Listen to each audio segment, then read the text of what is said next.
may not have to disclose his financial assets prior to an election. This raises significant concerns about his potential to influence policy for personal enrichment at the expense of average Canadians, particularly when it comes to a company called Stripe. Mark Carney served as a board member of Stripe, a $65 billion Irish-American payment processor, while also acting as a senior economic advisor to Prime Minister Justin Trudeau. Right now, Stripe is widely speculated to be preparing for an initial public offering, or going public, potentially this year.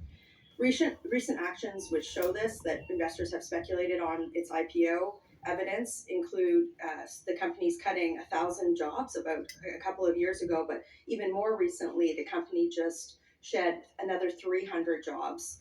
And this is something that some analysts are saying could be evidence of the company leaning operations ahead of an initial public offering.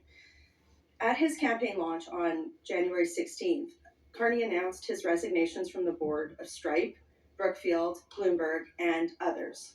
But notably, he didn't confirm whether or not he had divested his financial interests in these companies. It's standards for board members to receive stock options or shares. And the question that I have is whether or not Mark Carney received any from Stripe and whether or not he still holds those interests. A very large, right now the valuation of a potential Stripe IPO is somewhere in the neighborhood of $65 to $70 billion, could translate into substantial financial gain for somebody who holds certain financial instruments, as Mr. Carney potentially could. And also, Stripe, as a federally regulated financial services company in Canada, makes disclosure of his interests especially critical. So, Canadians deserve a straightforward answer. Does Mark Carney still hold any stake in Stripe? Now, just to explain the loophole that I've mentioned. Under Canada's Conflict of Interest Act, public office holders have 60 days to file disclosures and 120 days to finalize them after assuming office. If Carney wins the leadership and then quickly calls an election, it's conceivable that he wouldn't have to disclose his financial interests, such as the one in Stripe, until after an election. And again, this is a situation that the law didn't anticipate. An unelected person who had significant corporate board interests becoming prime minister and then not disclosing his interests ahead of a federal election. There's another issue with Stripe as well too. Earlier this year, Visa and MasterCard reduced interchange fees, promising Canadian small businesses $1 billion in savings over 5 years. Stripe, however, retained some of these savings from small business clients. They held it back. In late 2024, former Finance Minister Chrystia Freeland pledged policy action to ensure that payment processors, particularly Stripe, would be mandated to pass along savings to small businesses. Yet, Mark Carney has been curiously silent on this issue, and because Parliament is prorogued and committee hearings that were looking at this issue can't continue, these savings have not been passed along to small businesses. The other thing is that because these savings are not being passed along to small businesses and are being retained by Stripe, it could help inflate its value ahead of a potential IPO. So today, Conservatives are calling upon the following. For Mark Carney to disclose all of his corporate interests, not just in Stripe.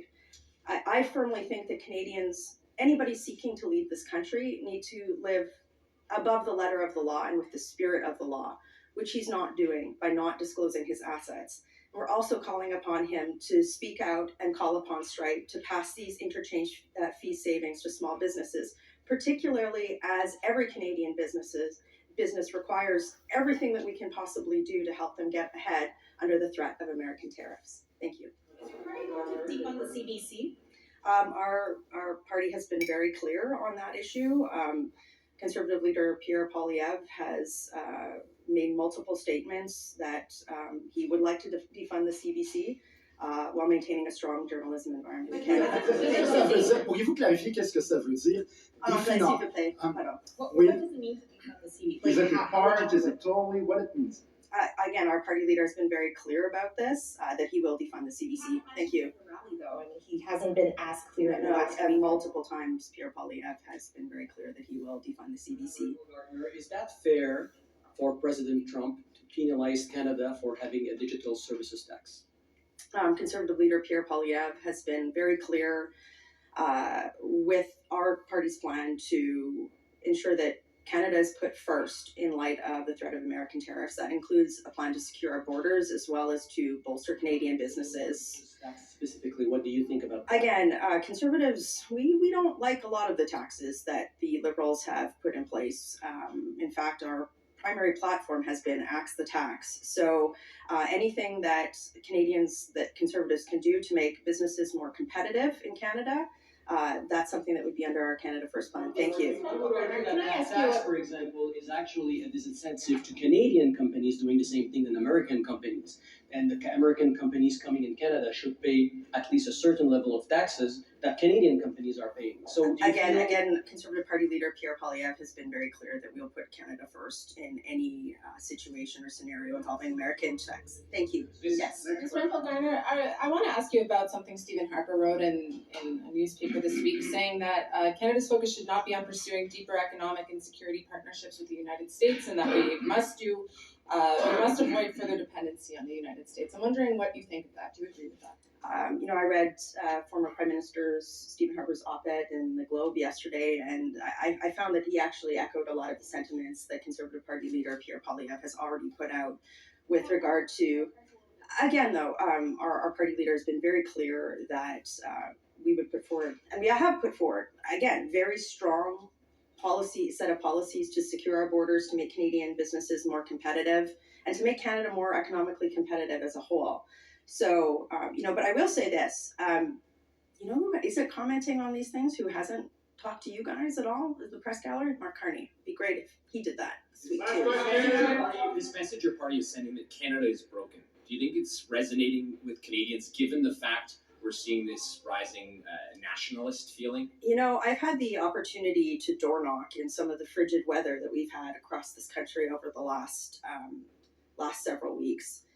And as our party leader, Pierre Poilievre, has said in interviews on this topic this week, it is perfectly permissible, not just permissible, but necessary to address the systemic issues that the Liberals have caused in Canada that are causing people a lot of pain and a lot of harm. People can't afford groceries. That's one of the number one things that I get in my inbox in my constituencies, that they can't afford to eat or pay their rent. There's many systems in our country that just aren't delivering what they're supposed to do. Our federal deficit is out of control. These are all problems that need to be addressed. They shouldn't be glossed over. And I understand why Liberals like Mark Carney are trying to gloss over that fact, because they want Canadians to forget the pain and destruction that this government has caused them. So we're doing something far different than the Liberals are doing. First of all, Conservative leader Pierre Poilievre is going out and acknowledging the pain and destruction that the Liberals have caused, like the suffering on our streets due to the fentanyl crisis, like the home housing affordability crisis. But the other thing that he's doing is he's coming out with tangible policy, like our Canada First plan. Meanwhile, you've got Mark Carney coming out spewing some sort of gobbledygook about spending more and investing spending. So, I think that acknowledging the fact that the Liberals have caused Canadians suffering and coming up with a firm plan to achieve that is something that we will continue to do, and I'm proud of our party leader for doing that. Thank you. Thank you.